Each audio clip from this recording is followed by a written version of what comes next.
Oh, hi. Hi, are you Sam? I've been expecting you, Sam. Let me just close this out here. Okay, come on in. You are right on time. How was the parking situation? I know, I'm so sorry about that. Yeah, we have so much traffic right now. I apologize for that. But yeah, why don't you come on in? You can take a seat right there. Can I get you any water or tea or coffee or anything? Okay. Yeah, just let me know when you're comfortable and we will get started.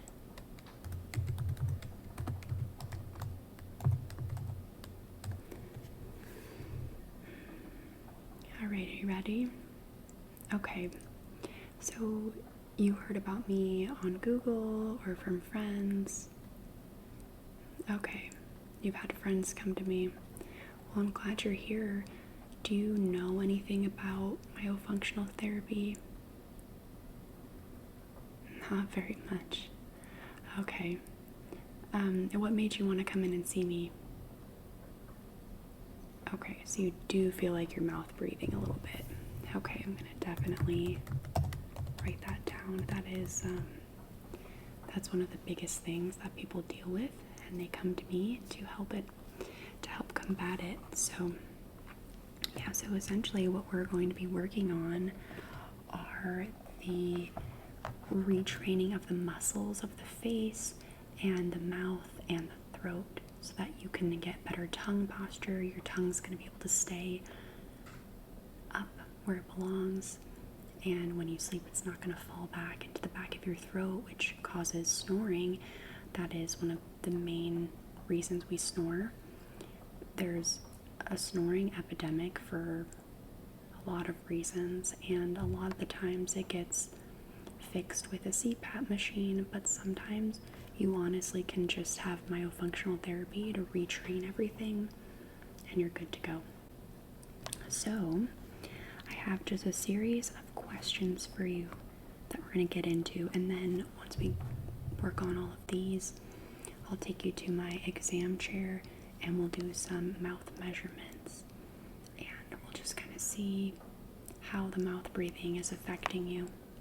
Okay, all right. So aside from mouth breathing, what else are you concerned about today?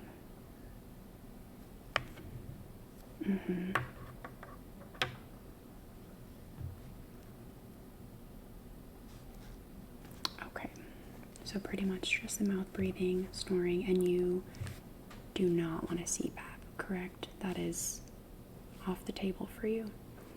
Alright, well, I do believe that this can help. Do you know how long you've been struggling with this? As long as you can remember. Wow. That is a long time. Do you have any pain when you wake up? Any sore throats or like nasal congestion, nasal inflammation, anything like that? Okay, you do struggle with that. Do you find yourself having to blow your nose a lot? Or just getting lots of colds and kind of like recurrent strep throat, anything like that? You do. Okay. What would be your ultimate goal for this treatment? To breathe optimally.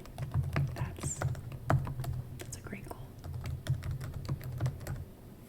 All right. Have you had any surgeries? Not like any foot surgeries or anything, but more so specific to ENT type things. Like, have you had a septoplasty, or did you have your tonsils or adenoids removed? Okay, so your tonsils and adenoids are out. Okay. Did you have ear tubes as a child from recurrent ear infections? You did. Okay. And that's why you had the tonsils and adenoids removed as well. Lots of inflammation, lots of infections. Okay. Do you have any allergies? More specifically to any environmental allergies like cats or pollen? No. Okay. But sometimes seasonal allergies to pollen. Okay. Oh, you are allergic to cats. Okay. Do you have a cat? Okay. And you take an allergy med for that though? Okay, that's good, because what can happen if you have a constant allergen in your home where you're living the majority of the time, it will cause a lot of excess inflammation and swelling, and your body is going to breathe out of your mouth, just to keep you alive. So that is not optimal though. So good thing you are on those meds. Alright, just make a note of that. Okay. Now, do you have any issues with your gums? Do you have recurrent cavities or halitosis? That's bad breath. It's the technical term for it, yeah. Okay, so some cavities, some gum recession, and halitosis only when waking up in the morning. Okay, that's pretty common. Alright. Do you struggle with any TMJ? It's jaw pain or misalignment? No. Okay. Alright. Do you suffer from excess sleepiness or the chronic feeling of never quite feeling rested? Yeah, what a struggle. I'm sorry about that. And you said you do get sinus problems or chronic congestion. Okay, and I'm telling you, it could be from the cat. It really could be, so maybe just have them adjust your meds or something. I feel like I've heard of a food you can give cats and it makes them more hypoallergenic. I mean, that's an amazing thing that science has come up with. Maybe check into that. That'd be a great idea. Okay. Do you find yourself getting sick often with colds, flus? A few times a year. Okay, that's pretty standard. These are gonna get a little funky, so just bear with me though. I promise there's a purpose to these questions. Were you a chronic thumb sucker or a binky user, pacifier user as a child? You don't remember? Okay, that's okay. And did you have braces? It looks like you had braces, so that's great. You wear your retainers? Okay. Do you find that your teeth shift pretty frequently or pretty suddenly if you don't use your retainer after a night or two? Alright. And when you had braces, do you remember if they did a palate expander? Okay. They did. So you did have a pretty narrow palate. Alright. How were your teeth before braces? Was there a lot of crowding? Was there gapping, especially in between the front two teeth? Okay. Alright. Alright.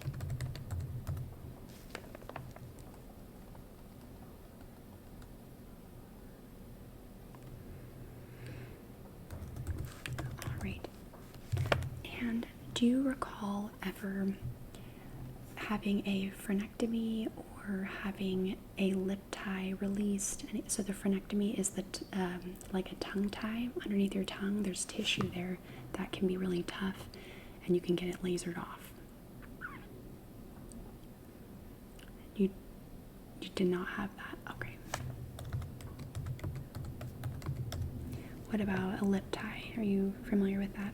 Sometimes there's tissue that can go in between the lip and the upper gums, and it really tethers some tissue in between the front two teeth, and you can get a larger space in between the two, because I don't see you having a gap right now. The braces must have took care of it. Okay, so no lip tie release either. Good, good. All right. And do you also suffer from any neck or shoulder pain?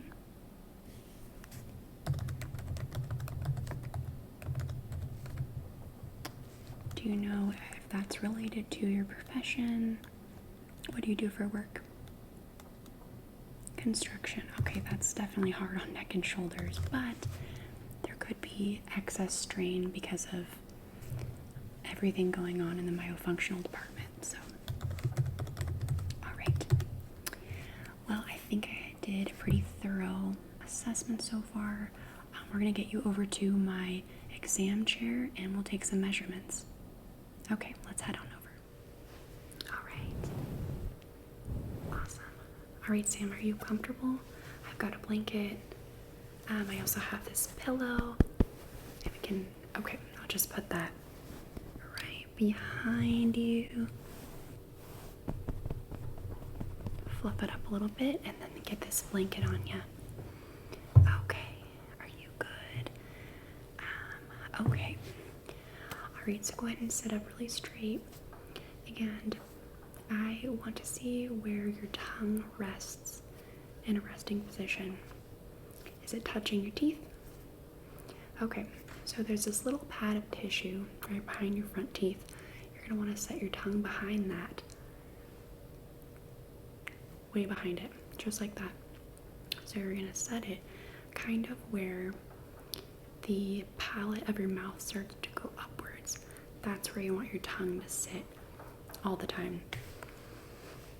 And if it's used to sitting a lot more forward or backward, it's usually not backward, but if it's used to sitting more forward, it can be a real struggle to get it in its house. So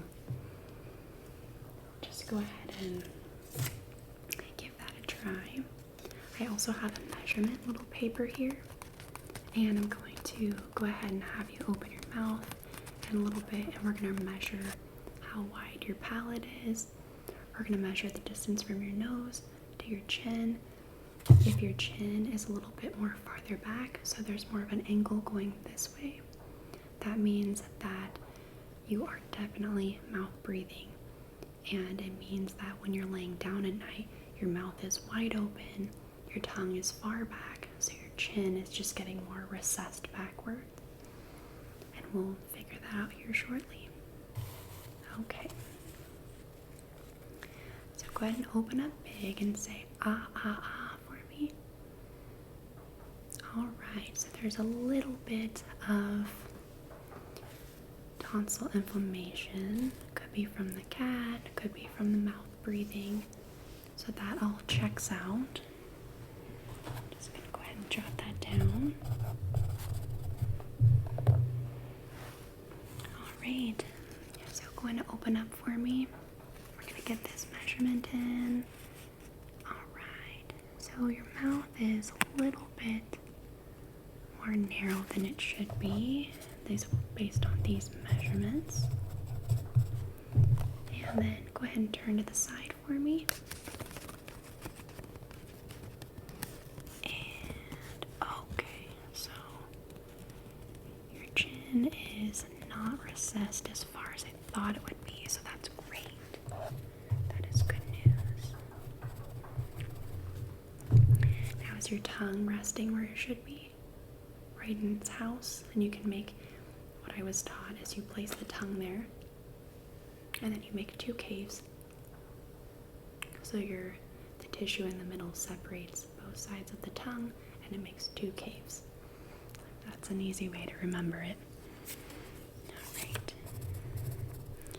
Now go ahead and place your tongue in its house and then swallow for me. Okay. Your tongue wants to kind of push forward a little bit. We call that a thrust, and it shouldn't do that. So we'll work on it. That's definitely definitely part of the whole process here.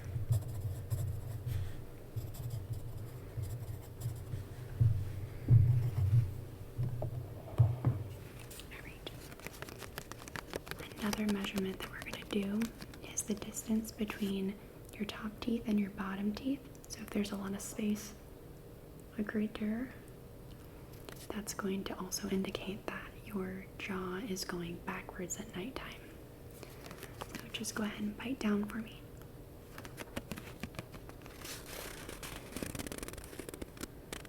Alright. Not too much of a distance.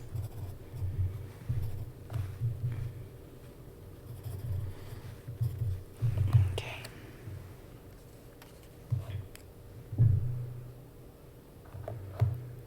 Alright, so another thing I'm going to look at is facial symmetry. So a lot of people that mouth breathe, they struggle with asymmetry of the face because they are laying down at night with their mouth wide open, and depending on how long they've been dealing with this, especially if they've been dealing with it since childhood and their faces are still growing, that tension of the mouth being open and wide will actually pull your nose to certain sides and you'll have a deviated septum. I am a victim of this myself, so I'm so sorry if that's what you were dealing with. I'm not seeing a lot of asymmetry, but sometimes you can have a deviated septum from the inside and not the outside. So go ahead and tilt your chin back for me. I'm just going to look up into your nostrils. Okay. You know what? You actually do not have any septum deviation. That's fantastic.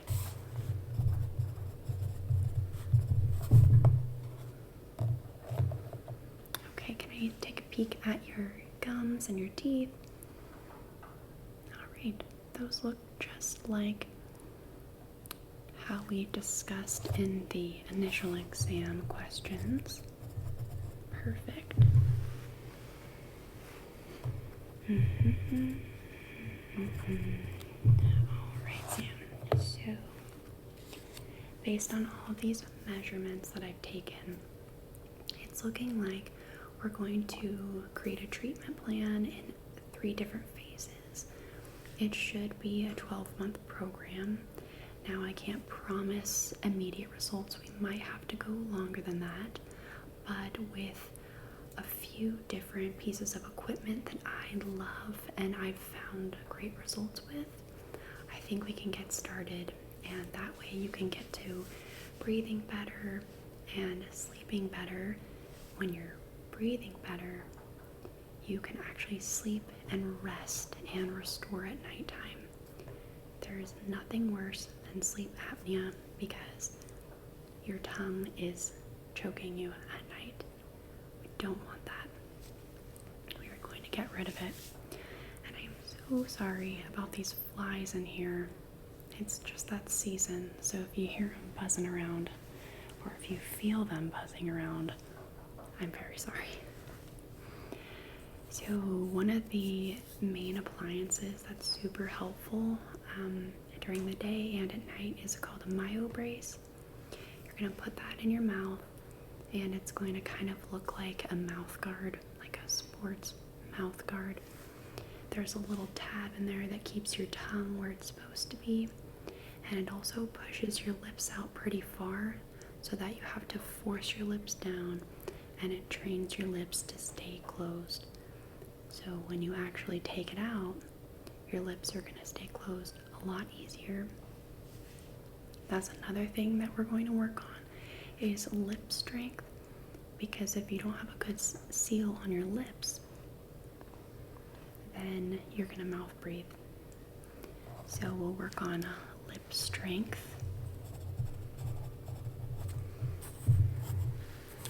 And then of course we will work on tongue strength and tongue posture, and you can easily do that with rubber bands that you'll all place on your tongue, and then you'll just seal them to the top of your mouth, and keep them in place for a fixed amount of time. We also have myodots, which are these tiny little circular, about yay big, like the size of a, maybe even the size of a pill. They stick to the top of your mouth, and you'll just keep your tongue placed on it until it dissolves. Usually about 20 minutes, you'll hold it there. And aside from that, we have just specific exercises that you'll do with your lips, tongue, mouth, all of the things. So I will go ahead and look over all of the questions that we discussed, all of your answers. I'll look over your measurements that we got today, and then in 2 weeks I'll see you back here and I will have your full treatment plan ready to go. Okay, awesome. Yeah, this has been great. Okay, so what is a good time for you? 2 weeks from today? I can't do 1, but I can do 2 p.m. Okay. I will see you at 2 p.m. in 2 weeks. All right, thanks so much, Sam.